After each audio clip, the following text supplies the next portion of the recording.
Last week, I was invited to speak at the Catholic Women's Conference at the Diocese of Phoenix, Arizona.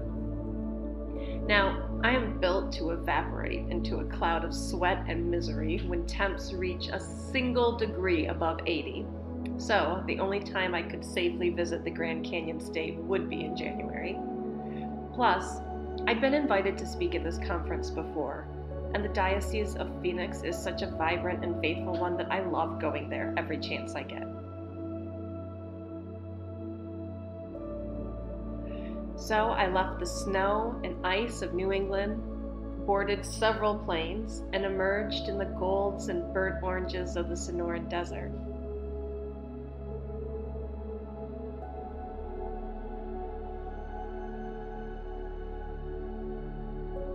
To see things growing in the midwinter would have been blessings enough, but you see, this section of the planet holds something so precious, so unique, that having the privilege of seeing it is a joy that I never get tired of.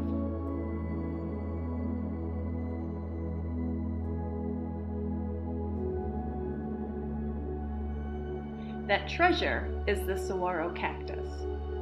They only grow in a narrow strip from central Arizona down to northwestern Mexico, and at elevations no greater than 4,000 feet above sea level.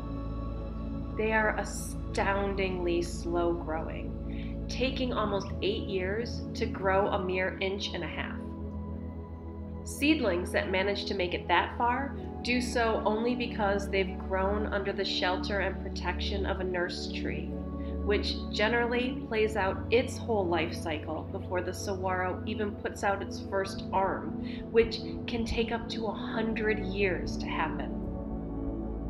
During that time, the cactus plays host to at least half a dozen different bird species, as holes are excavated in the plant and turned into nesting sites. Eventually, the plant begins to flower and fruit, providing food for a huge number of humans and animals. Centuries later, it dies, revealing hard wooden ribs under the once juicy flesh, and those ribs have been used by the O'odham people of Arizona to make everything from house frames and fencing to bone splints and baby cradles. Ecologists call the saguaro a keystone species, which means it's an organism that holds the local ecosystem together. Keystone species have such a huge impact on its environment that their loss would mean either the total devastation of the area, or, at very least, such a profound reorganization as to render the place completely changed. In our postmodern world, the prevailing thought about human beings is that we're a plague on the planet, an overpopulous burden that is somehow alien and unwelcome on this earth.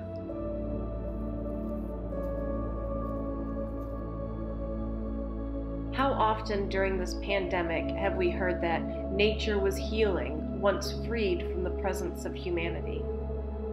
Those notions are clearly at odds with Christian understandings, which paint all of God's creation, yes, even humans, as good, and that see our interaction with our earthly home as a foretaste of heaven.